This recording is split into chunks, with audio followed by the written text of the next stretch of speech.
You know what the fuck going on, man. It's Big Homie Mac, man. Big dog business, bitch. And we in here with 317 A&R turning locals into stars, bitch. 317 A&R, and I'm here with Kittii Red. How you doing today? Yeah, I'm cool.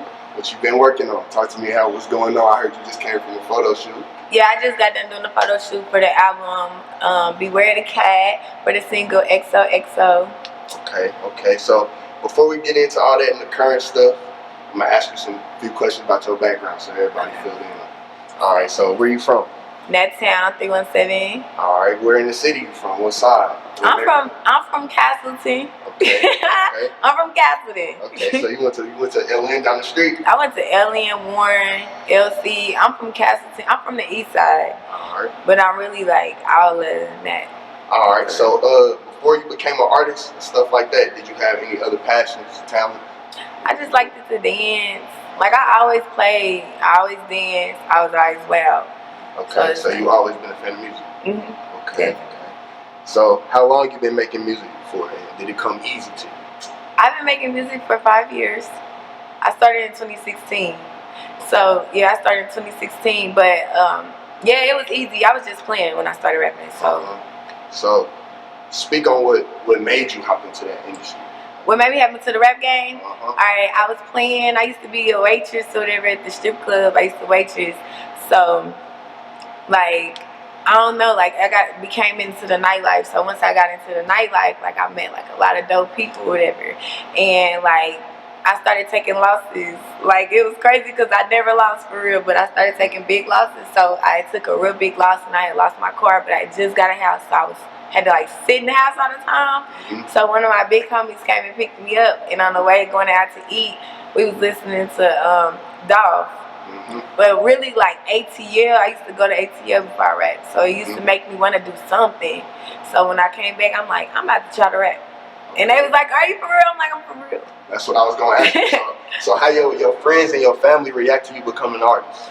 I mean, they thought I was playing because I was playing. But it's like when they heard the music, they was like, nah, you can really rap. So I was like, for real, or y'all just saying that? And they was like, nah, you can really rap. Okay, so you was talking about Dolph, so you got any influences, like anybody you listen to coming up that made you really want to rap? Yeah, Dolph. Well, like, okay, like just growing up, period, I used to love like Master P, Mr. Biggs, like all the old school. I got Too Short. I loved all the old school vibes. Sure. So it's kind of like Gucci Mane, Dolph. The girl rappers is all the ones we listen to still. So Trina, Nicki, you know what I mean? Like, what's your favorite out of them? Trina, Nicki, the girl rappers. Oh, I love Trina, period. She the baddest bitch. I love Trina. Okay. So, did you have anybody personally that you knew that influenced you on the music tip? Like anybody in your family that made music or your friends, anything like that? Nah, but what it was it's like I grew up with all the rap people that's hot in our city. So it's like, what I mean by grew up, like I tapped in with them in their earlier parts of their career, and even some of the stars. So it's just like being around it and actually seeing like some stars become really big stars, and then like my, you know what I mean, my other type locals from that town. So yeah, being around like Lil E, Playboy, Debo, and all of them, it made me be like, I can do it, Lil Billy, all of them. Yeah, them definitely the Naptown ghosts for real. So, anytime you hop in the field, it's always going to be bumps in the road, challenges. Can you speak on any bumps in the road that you had to maneuver and get around? Yeah, I feel like I got on a straight path of bumps. That's what I feel like I did. So it just was like, when I first started, it was easy. Like I had a big homie with that bag that didn't mind spending it. And then it's like, I had the bag too because I was in the nightlife like waitressing. So it's like, it wasn't nothing I couldn't do for real. But once it kind of like, when I started taking those losses, it was like, I kind of like felt for like I don't really want to do it no more. But then I feel like when I took all them losses, music was still the only thing I was interested in. What made me want to keep going, cause I had real fans at the beginning. So it's like my fans kind of like made me keep going. Okay, all right. So a lot of rappers, they've been admitting to having other side hustles to fund their career. You know what I'm saying? Being businessmen and businesswomen outside the rap game. Like for example, I don't know if you know BFB the Pac-Man. He a Detroit rapper. He said he worked at the post office. And like Bandman Kevo, he a Chicago artist. He said he got a rental car company that like fund his rap career. So is Kittii Red a businesswoman outside of rap? Period. I got my own business called Pretty Kitty ENT, which I got merch. I got like all different type of things like merch. I got, first of all, features and all that is still part of rap, but it's like I definitely be tapping in with that. Period.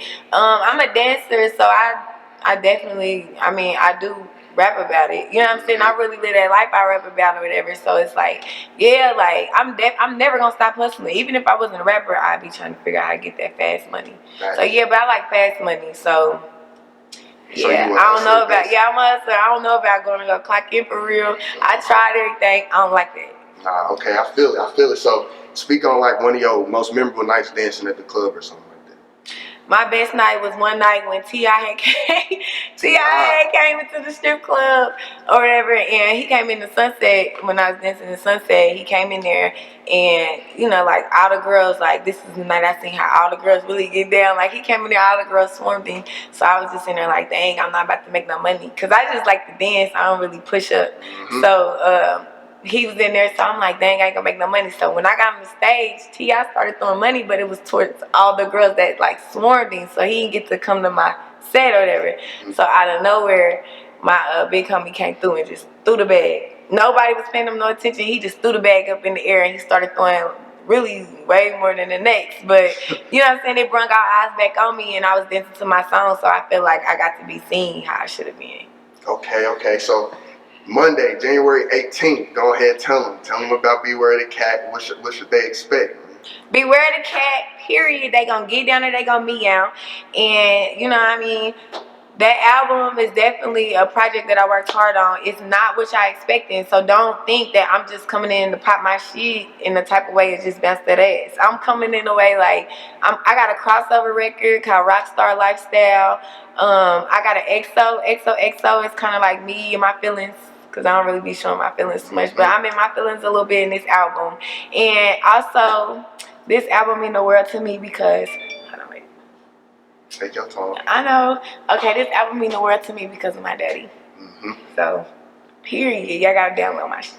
Okay, for sure. So, just what made you switch it up other than that? Just like everything going on, or you felt like you just needed a change, or what? What it was is like, okay, all my albums, they kind of lit. I'm bounce that, you know, and I just was like, I just be showing y'all to bounce that because it's easy. You know what I mean? I'm like, I never really had time to sit down and be an artist. So it's like, I kind of like, during the pandemic, I had time to sit down and be an artist because we was limited to what we could really do. So it's like, I started this project in May. I'm just now done. So I had all these months to come up with different tracks. But I wanted to rush this album or whatever. But we took our time a little bit. So it's kind of like we got to change and catch the vibe of what's really going on. So I got to really like have a vibe on this album. Instead of just being lit, it's a vibe. Right. That's what's up. So explain how you came up with the title, if you did come up with the title. I definitely came up with the title. Matter of fact, I'm going to give credit to where it's due. Me and Swift the Gift, we worked together. He my London on the track. So we did Real Bitch Season last year or whatever. So we dropped that album. And that was our first project together. But we also got a single called Trapping in My Vans, which hit the billboards or whatever. So I just was like, I work good with him, so let's do something. And he knows the other side of me, so he was able to help me bring the other side of me out. So it's kind of like, it's a mixture of both of him, because some of it is his vibe, you know what I mean? That it's like I was inspired, you know what I mean? Like I'm inspired from his vibe too, so it was lit. It's like this album just, it's a vibe. So I noticed two songs was Trapping in My Vans and I Got Hoes, right? So what would you say was the bigger record or your favorite? I'm gonna be honest.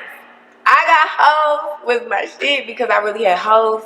And then it was just like, you know, like everybody got hoes or whatever. So it's like I Got Hoes is my favorite. Trapping in My Vans is more like my commercial song. Like everybody need a commercial single. And then that video is the shit, period. So it's like Trapping in My Vans, a go faster, but I Got Hoes is way more relatable. But depend on what crowd we at, because they both head to head, you know, like toe to toe with each other. Definitely. So You want to tell us about any features you got on the project, if you do? I don't got no features, but I definitely got some features coming. Okay. Some of them right now. Like I'm putting together this project with some of the like hottest ones in the city, because it's like I feel like if I'm a blow, let me show some love. You know what I mean? So I want to show love to those that I'm getting. You know, like I'm putting on there. But I got a couple features, which Sticks is one. I got a single with Fatty. I got one coming with Liv. I got one. Is she from Detroit? Dang, cause I got one coming from my girl from Detroit, and then I got a couple features, but I'm trying to work on this one, so I ain't even gonna speak on it. Okay. Other than Swift the Gift, you got any other producers on it? No, this is a straight Swift. This is my London on the track. That's Swift the Gift. Okay. You got plans? How you playing any visuals off the project yet? Yeah, Killer Pussy is the main single on the album, and we basically about to kill it. Like Killer Pussy, we finna like actually like turn up for this video. So that's the next visual coming. Okay. So can you speak on your creative process, like what you do in the studio, what you need to catch a vibe type shit? Really, I'm a feeling type of person, so like however I feel is how I'm about to rap. So if I'm mad today, I'm finna snap. You know what I mean? But if I'm sad today, I'm finna cry on something. You know what I mean? So I really am like a feeling writer. Like I can't change my moods. So I gotta either go, even if I got a song that make me wanna dance, like if I go in there and I ain't feeling it, I ain't gonna do it. Cause I ain't gonna rap right. Right, you definitely I ain't gonna rap right. So do you write, punch in, freestyle, what you do? See, the type of time I be on, I be just going in the booth, like writing 2-3 bars to get started, and then I just got punch in. Like, so that's your method for everything.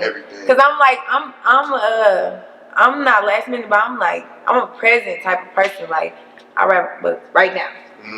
That's the way your music can be more authentic, though. Yeah, you stay facts if you say it right out the dome. Right. If you write, you damn near can fabricate. You can lie a little bit. So I heard you've been getting some spins in other clubs throughout the country, other than in Nap. Like, talk about the importance of like making bangers that people can party to and stuff like that. Yeah, like I got a lot of people that be like, "All your music is just rap." I'm like, but I'm trying to get some money, cause it's like if everything I got is for the club, I mean, who don't go to the club for real? Whether you going to a bar or you know what I mean, it's still all part of partying. So it's like it's mandatory. You gotta at least have one. You know what I mean? And I feel like if you can make a song to go in a strip club, you can go in any club. So I say like if you need know what kind of track to make, go vibe out at a strip club. That's the best vibe you gonna catch. You know, like. For everybody, for real. So Indianapolis, like, is not the most known city for music. The scene not as big as like a Chicago, Atlanta, LA, or something like that. But can you speak on like the talent in Indianapolis, the competition, keeping 100 club? The talent and comp. Yeah, I feel like the support, all of that. Okay, I'm gonna be real. Me on the up and coming note, I'm in the middle, so I kind of like got to experience the stars that was before me, and I kind of got to experience the ones that's like, you know, like younger than me. And like, okay, like just being in the middle of both, I see how it's a bunch of crabs in the bucket. But it's like you got a lot of that don't know no better, and you got the ones that know better and ain't willing to show them no better. You know what I'm saying? So you got a lot of people. There's a couple of them that's like me that's in the middle, and like we can help, but we know what it's gonna really take, so ain't no need to be, you know what I'm saying, like doing that. So the support is there if you got fans. But if you looking for the next person that do what you do, they don't know how to support the next person for real, because they feel like it's only enough room for one of us, when you gotta be in like travel to know it's enough room for all. You know, everybody hasn't traveled outside of Indiana to know that. So it's like I feel like the support could be there if people knew better, but they don't know better. And I feel like the competition is big here because everybody, like I said, feels like it's only room for one. But it's like the competition is high because they looking at what each other's doing, not realizing that we ain't the comp. You feel me? The comp is who's bigger than us. That should be a competition, not who's on your same level. So. Right. You think like some of the stuff in the street got stuff to do with that in the city, like some of the beefs or something? Yeah, because some people will like make you beef with the next person just because they feel like y'all on the same type of time. Like, you know what I'm saying? I be feeling like if we on the same type of time, cool, because I know where I'm headed. You shouldn't be mad. You should be happy, really. Right. So have you seen like a difference between, since you say you in the middle, have you seen a difference in between like the older people the middle and like some of the younger generation rappers? That's like the difference. Yeah, like has it gotten better? Has it gotten worse? Yeah, we about to they clowning. Like I say, like what it is no. Everybody is the shit in that. To me, honestly, because of the creativity, the different styles, and how it coming to us. Because our city is not super big. So how they getting us and how they like, I don't know, like the younger crowd, it's easier for them to pop off because it's a new way of popping off. Yeah. Back then, I feel like a lot of our people could have popped off if it was the way it is now. So it's like a lot of people really just stuck in one of them things where they had to really get it out the mud versus the young crowd. They got to get it out the mud, but they don't know what kind of mud we used. You know what I'm saying? Yeah, they got social kind of mud. media, Yeah, TikTok. it's a different type of mud going on up here. This is really dirt and water over here. Yeah. So it's a different. I feel you. So what's next for Kittii Red in 2021 after the album drop? After the album drop is up, I'm not stopping. You're gonna see a whole lot of more of me. Like a lot of things people say that they ain't have for me was videos and just actually meeting me. So I'm about to tap into everything, especially if they lift up this pandemic. I'm gonna be everywhere. I'm not gonna sit down. I'm not sitting down. So you're gonna see me. That's what's next. That's what's new. You're gonna see me. Yeah, you're gonna see me this time. Okay. So that's what's up. So this last segment is called Going 30. So like it should last like 30 seconds. It's like some rapid fire questions, not even related to music, just so that people can get to know you a little bit more. All right? Okay. Say. All right. So you ready? Yep. All right. Hot or cold? Cold. Red or blue? Blue. Nike or Adidas? Nike. Indica or sativa? Sativa. Light or dark? Dark. Drink or smoke? Both. All right. East or west? Both. Sneakers or heels? Sneakers. Text or FaceTime? I need text. All right. Football or basketball? I love basketball, but I love football. Basketball. Okay. Gucci or Louis? Gucci. Money or love? Love. Castleton or Keystone? Castleton. Trump or Biden? None of them niggas. So, favorite artist you listening to right now? King Von, why you ain't answering that phone? What's wrong? Okay, King Von. Okay. Favorite show to binge watch? I don't watch TV. You don't watch TV? I don't watch TV. Favorite movie? 365. Okay. And then favorite chicken spot in the city? R&R. All right. That'll do it. That's wrapping it up. But y'all, period. All right. Tell the people where to get at you on social media. Oh, y'all can get at me at Kittie. Let me tell you how to spell my name. Kittii Red. Period. All right. You got any last words to say? Nah. Anything you want to tell the people? Any complaints? Anything you want to get off your chest?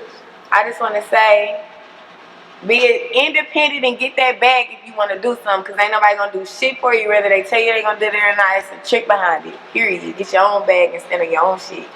Bet. It's your boy 317 A&R, and it's Kittii Red, and we out. Yeah. Trapping, you work too hard.